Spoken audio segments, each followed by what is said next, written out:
This huge step towards restoring fairness in high school sports comes courtesy of a proposal in front of the Washington Interscholastic Activities Association, the WIAA.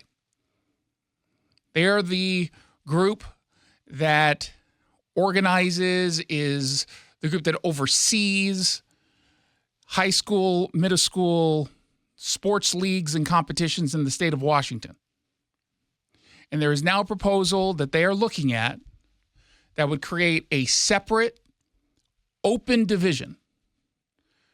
And that open division, the intent is for trans athletes and anybody else who wants to compete. Precisely what it is that we've been saying is a reasonable compromise. If you are a biological boy or girl who does not mind competing against a transgender boy or girl, have at it. Go now into this third division. Because right now, we hear a lot about equity coming from the left, but tell me if there is competitive equity. I was thinking about this last night. We are told over and over and over again that the Democrats, that gender extremists, they're all about equity. And yet, when it comes to competition, competitive equity, all of a sudden, not all that important. They were all about feminism and fighting for girls and women, especially their access to sports, their access to opportunities, scholarships. And then they're all like, not so much. Now, that this is actually a proposal in front of the WIAA, which is, at least for the last 4 years, to me has been very, very, very extreme to the left. To me, this signals, again, we might be at the end of wokeness and identity politics, which in the world of sports competitions already have hurt so many young girls and women. So many. Now, this open division is a way to say to transgender athletes, hey, we understand that you want to compete. Can't blame you, sports. We have lots of fun. We learn a lot. Being part of a team teaches you a lot of skills.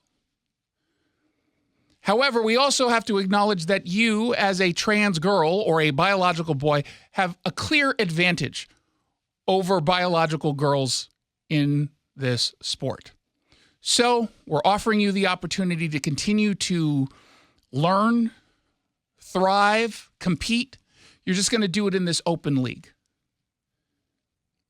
And biological boy or biological girl, if you've got overbearing parents who want to force you into competing against a transgender athlete because of virtue signaling from your parents, well, sorry.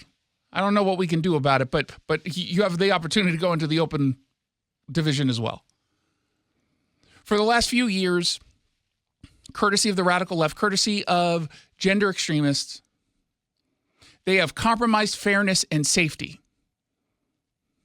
all to help trans athletes compete. And they've had seemingly no interest in helping just maintain a level of safety and fairness for biological boys and girls. And really, we're only talking about girls at this point. You want to know why? Could you tell me the last time we had a story of a transgender boy, so a biological girl, competing against other boys or teen boys, men? Could you tell me a single case? I can't think of it. Why is that? Because they don't have an advantage. Oh. In fact, the opposite is true. Yeah. It's a disadvantage, and they might be hurt. The only time you'll ever maybe get a trans male or trans boy athlete is a kicker, and that's not really even a part of the team, honestly. Right? I mean, are they really athletes? The kicker? Not really. I mean, they could be. They're important, but they're not really accepted, especially when they screw up. They're kind of a pariah on the football team. They really are. And of course, if anyone, not just, parents of students, But the students themselves, if anyone stepped up to oppose these policies, which I think effectively amounted to cheating, what happened? What was the response? You were labeled a bigot. You were called transphobic. You were told that you must want to see trans kids commit suicide. Like, wait, what? Huh? No. And yet, what happened a little over a month ago? Donald Trump got elected. And all of a sudden, you started to see the slow decline of wokeness, identity politics. You had more and more and more Americans saying, I'm actually feeling way more comfortable now taking a side on this.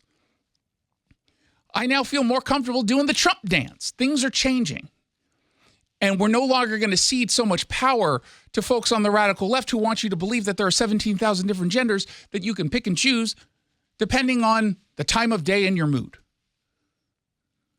And this is only a proposal that could have come forward because of people like you in the audience, like your kids, who said something. This didn't just happen overnight. This didn't happen in a bubble.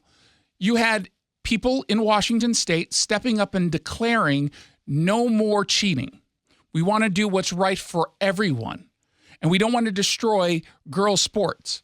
You had superintendents and school boards, primarily from smaller communities, but they took it upon themselves to pass their own resolutions. Look at the Meade School District.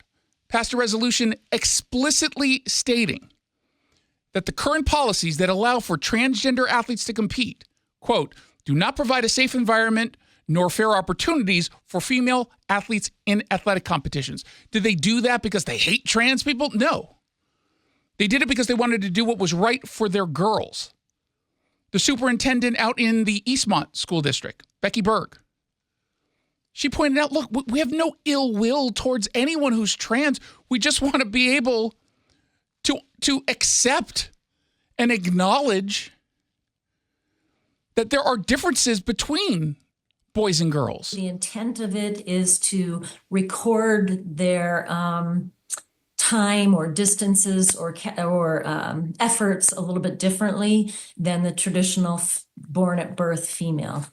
This is fantastic news. And let's not forget the Linden School District, because they also stepped up. This is a logical step. It's a step that supports girls and women and offers support of trans people. So naturally, the critics will be against it. Naturally, the gender elitists and gender extremists will step forward. And I'm waiting, because this story really didn't get out there until this morning when I published it at KTTH.com. And throughout the day, it started to get more and more attention. By tomorrow, folks will actually know that this had happened.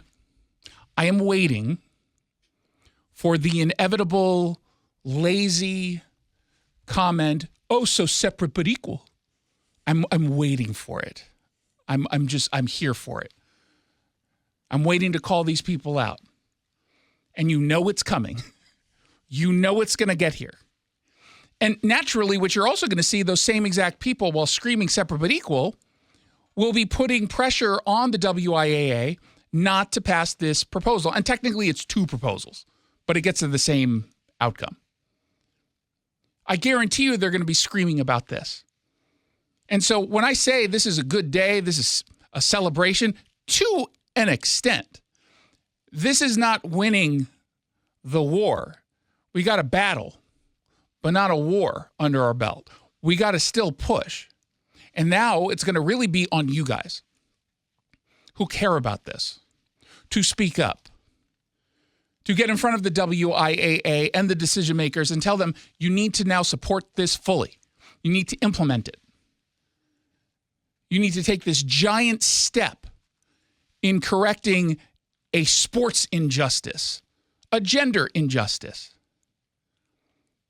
You didn't want to preserve female sports before. Now you do. We're going to give you cover, WIAA. If you move forward with this, don't worry, we've got your back. We'll protect you from the lunatics on the gender extremism side. because there's still a whole lot of time, courtesy of a whole lot of pressure, for the WIAA to retreat. So now is the time to give them the support that they need to do the right thing. Should they need support to do the right thing? No, they should just be able to do the right thing. But we still are in Washington state. And as much as we've seen across the country a clear shift towards conservatism, a clear red shift, it's still deeply blue Washington. And we had only 0.9 or 0.7, whatever the number was, in a shift. It's not a lot. And a lot of that, in fairness, is because a whole lot of Democrats didn't even vote. And had they voted, our shift would not have been probably 0.1, maybe 0.1. Now, if you want to read more about this, if you want to read the proposal, and more importantly, if you want to share this story with folks to start to generate support